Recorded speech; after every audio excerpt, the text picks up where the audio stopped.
I'm Charlie McKenna with Lillie, and today we're here to talk about why we use grams and weight measurements to do our recipes instead of tablespoons and cups.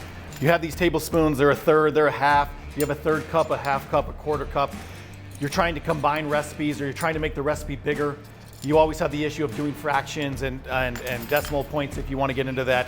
But doing by weight is so much easier, much cleaner, and much more exact, and we'll kind of talk about why. So you have a gram scale here, or any scale. You could do this in ounces, but obviously grams are a much smaller measurement, so it's easier to get smaller increments of product into a recipe. That's why we use grams instead of ounces. So here we're measuring on a scale. You can see the scale is registered 0.9, but we hit the tare button, it goes to 0, so you zero out the container, so you're not measuring the actual container itself.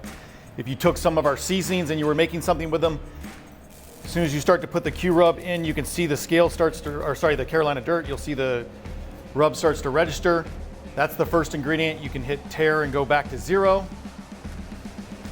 Now we can add the brisket pepper to the recipe as it calculates. We'll tare that again. Back to 0. Also, when you're doing this, you'll see as you measure on the scale, when you stop measuring, their little star pops up. That star is telling you that the scale is registered what you put in there at that time. Then you can tare it again.